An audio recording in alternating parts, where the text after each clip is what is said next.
मेरा एक ही विषय है, श्री राम कर्म भूमि, जो बक्सर अयोध्या में भगवान राम का जन्मभूमि, अब कर्म करने का दिन सबका आया है। आइए इस सर राम कर्म भूमि पर आप सब लोगों का नमस्कार। आप न्यूज़ फाउंडेशन देख रहे हैं, मैं हूं आपके साथ वंदना।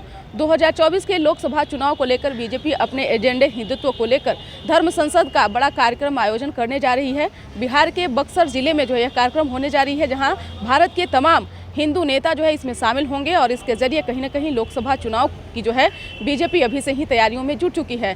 जिस तरह से बीजेपी का जो प्रोग्राम है, जहां तमाम हिंदू नेता शिरकत करने वाले हैं, यह इससे साफ पता चल रहा है कि आने वाले 2024 के लोकसभा चुनाव का बीजेपी अभी से तैयारियों में जुट चुकी है, जहां तमाम बीजेपी के नेताओं के साथ साथ हिंदू नेता जो है इसमें भाग लेंगे। अश्विनी चौबे ने कहा कि इस कार्यक्रम में राष्ट्रीय स्वयंसेवक संघ के अध्यक्ष मोहन भागवत भी शामिल होंगे, जो मुख्य अतिथि के रूप में रहेंगे। वहीं कई राज्यों के मुख्यमंत्री सहित राज्यपाल भी इस कार्यक्रम में शामिल होंगे।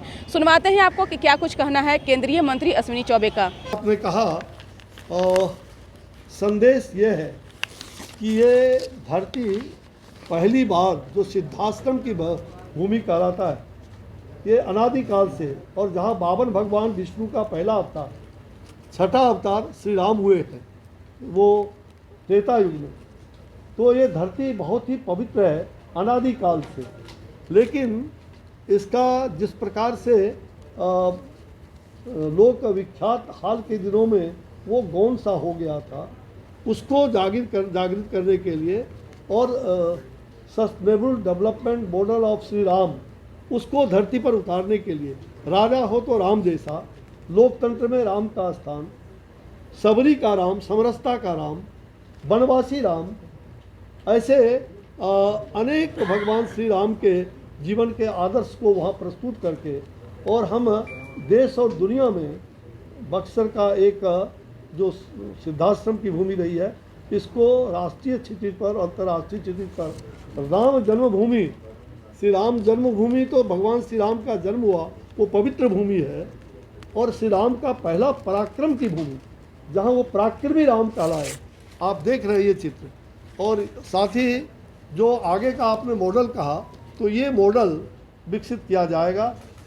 पराक्रमी राम का जो ये मॉडल है, ये दुनिया की सबसे विशालतम प्रतिभा वहाँ श्री राम की लगेगी, और साथ साथ वहाँ सांस्कृतिक केंद्र भगवान श्री राम की झांकी जीवन की, और शोध केंद्र, और वो चूँकि गुरुकुल की पद्धति वहीं से इस धरती पर महर्षि विश्वामित्र ने वेद गायत्री मंत्र का शुरुआत किया था, तो वेद गर्भा धरती भी हमारे शास्त्रों में उल्लिखित है। तो वह कार्यक्रम भी वहाँ आयोजित होगा।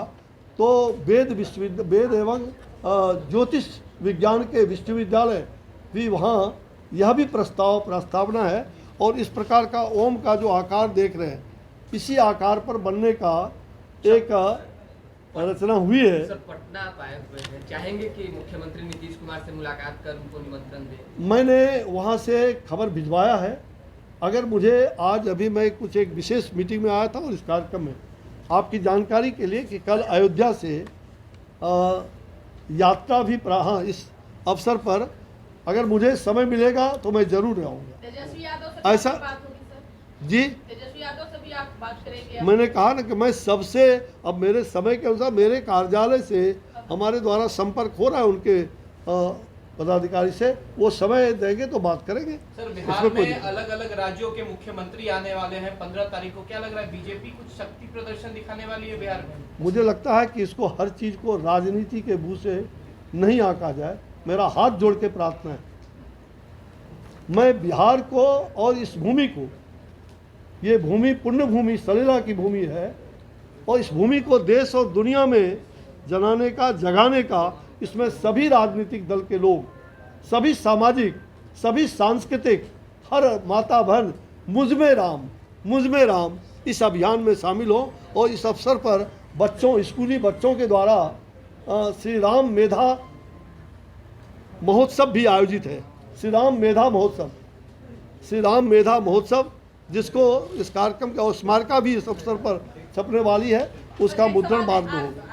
कल जो होगा कल जो पाटलिपुत्र कॉम्प्लेक्स में मैंने कहा ना कि अंतर्राष्ट्रीय संत सम्मेलन संतों के द्वारा और राम कर्म भूमि न्यास के द्वारा उनको आमंत्रित किया गया था और उसमें मुख्य अतिथि के नाते उनका शिरकत कर रहे हैं, जिसमें सारे विशाल संतगण वहाँ रहेंगे।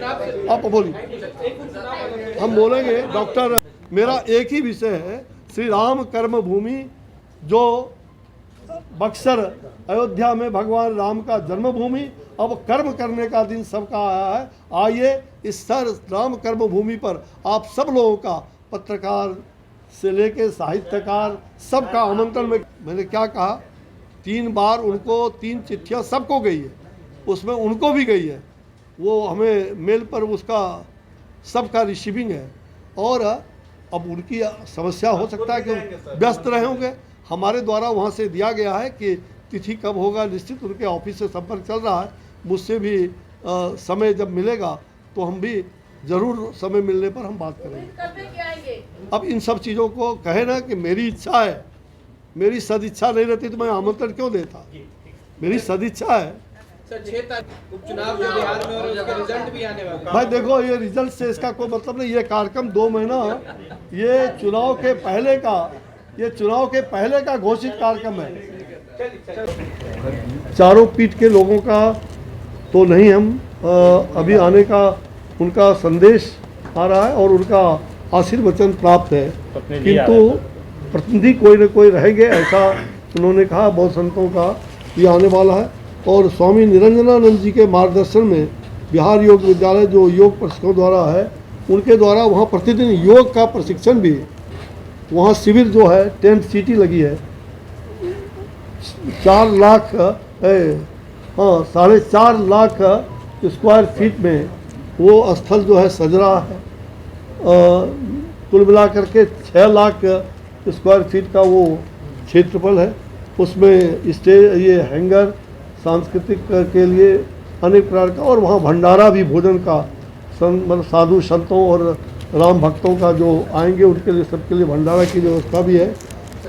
और ऐसे उस कार्यक्रम के मुख्य रूप से स्वागताध्यक्ष के नाते हमारी दाईं ओर आप सब लोग परिचित हैं, जो सुविख्यात चिकित्सक के रूप में और सेवा समाज सेवी के रूप में विश्व हिंदू परिषद के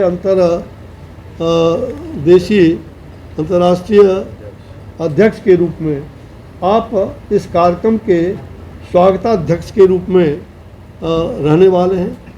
और अनेक ऐसे मूर्धन्य लोग, जिसमें श्री उदय प्रताप सिंह जो रिटायर्ड चीफ जस्टिस है, वो स्वागत समिति के मुख्य संरक्षक हैं। और विशिष्ट संरक्षक में भाई नहीं श्री रविंद्र आर के सिन्हा, श्री रविंद्र किशोर सिन्हा, वो न्यास के विशिष्ट आमंत्रित सदस्य हैं। और विशिष्ट संरक्षक स्वागत समिति के ऐसे अनेक नाम हैं, उसकी सूची बाद में रिलीज कर दी जाएगी।